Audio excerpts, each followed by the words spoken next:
বন্ধুরা, ন্যাচারাল উপায়ে কি করে মুখকে ফর্সা করা যায় সেটা তো আমরা দেখেছি। আজকে ট্যানিং দূর করব কি করে, আর পিম্পল হলে কি করে দূর করব, পিম্পলের দাগ থাকলে আমরা কি করে দূর করব সেই জিনিসটা দেখাবো। আর খুব অল্প ইনগ্রিডিয়েন্ট লাগবে, মাত্র একটুখানি টক দই লাগবে। টক দইয়ের সাথে তোমাদের সাথে যা মেশাতে হবে সেগুলো বাড়িতেই থাকে, কিন্তু টক দইটা একটু আজকে লাগবে। তো প্রথমে আমরা কি করব, 1 চামচ টক দই নিয়ে নিবে। যদি কেনা থাকে কেনাই লাগাবে, অথবা বাড়িতে তৈরি করা থাকলে বাড়িতেই লাগাবে, তো কোনো প্রবলেম নেই। আর টক দইয়ের সাথে মেশাবো আমরা, তোমরা যদি চাও মধু মেশাতে পারো, যদি মধু কারো শ্যুট না করে তারা লাগাবে এই যে একটুখানি গ্লিসারিন অ্যাড করবে। আর গ্লাস স্কিনের জন্য যাতে মুখটা একটু চকচক করে বা গ্লাস স্কিন হওয়ার জন্য যেটা ব্যবহার করতে হয় সেটা হচ্ছে হয় তোমরা চালের গুঁড়ো আর নয় অ্যালোভেরা জেল, যে কোনো একটা জিনিস লাগাবে। তবে এখানে অ্যালোভেরা জেল ইউজ করেছিলাম। তো এর নেক্সট প্রসেসে মুখটা মুছে নেব এবার, তারপর শুরু করব মুখে লাগানো।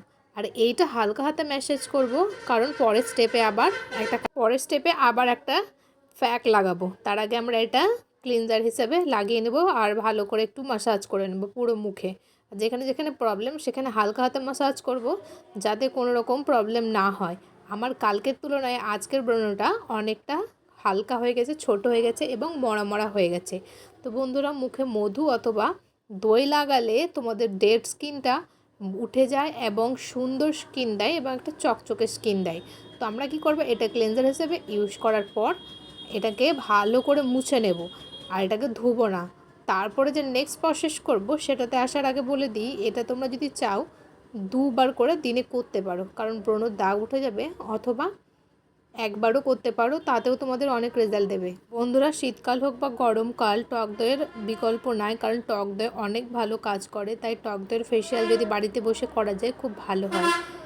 এরপরে আমরা ইউজ করব আবারও একটুখানি টক দই, আর তার সাথে মেশাবো একটুখানি বেসন। বন্ধুরা, বেসন কিন্তু মুখের ট্যানিং এবং খসখসে চামড়া দূর করতে সাহায্য করে এবং কুঁচকে যাওয়া চামড়া থেকে, রিঙ্কেলস থেকে আমাদেরকে বাঁচায় এই বেসন। তাই বেসনের সঙ্গে দই অ্যাড করে মুখে লাগিয়ে নেব। এটা দেওয়ার পর কোনো ম্যাসাজ করব না, এটা লাগিয়ে ফেস প্যাকের মতো খানিকক্ষণ রেখে দেবো। আর এরপরে তোমরা যদি চাও তাহলে দইয়ের সাথে আবার ভিটামিন ই ক্যাপসুল লাগিয়ে আরেকটু করে নিয়ে রেখে দিতে পারো। আমার ওটা কোনো প্রয়োজন মনে হয়নি, তাই জন্য আমি করিনি। এর সাথে আমি এটা বেসনটা অ্যাড করে মুখে লাগালাম, কারণ আমার ব্রণের প্রবলেমটা অনেকটা ঠিক হবে এবং দাগটাও দূর হবে আর মুখটা আমার মোলায়েম হবে। তাই জন্য আসলে এখানে ব্রাশ থাকলে ব্রাশেও ইউজ করতে পারো, হাতে একটু প্রবলেম হয় কারণ চুলটা আমার ঠিক করে হেয়ার ওয়েল দেওয়া হয়নি এখানে। ধরো আমার চ্যানেলে টক দইয়ের ফেসিয়াল এবং স্কার্ফ দুটোই দেওয়া আছে, তোমরা চাইলে দেখে নিতে পারো, আমি লিঙ্ক দিয়ে দেবো। এটা কিছুক্ষণ শুকাতে দেবো, তারপর আমরা এটাকে ধুয়ে ফেলবো। মুখটা ওয়াশ করে আসবে, মুখটা ওয়াশ করার পর তোমরা যদি চাও তাহলে এখানে রোজ ওয়াটার টোনার হিসেবে ইউজ করে লাগিয়ে নিতে পারো, অথবা কোনো ক্রিম ডাইরেক্ট লাগিয়ে নিতে পারো। অথবা কারো মুখে যদি বেশি পিম্পল থাকে তাহলে এই রেমেডিটা করার পর তোমরা এক কাজ করবে, তোমরা ডাইরেক্ট অ্যালোভেরা জেল অ্যাপ্লাই করবে।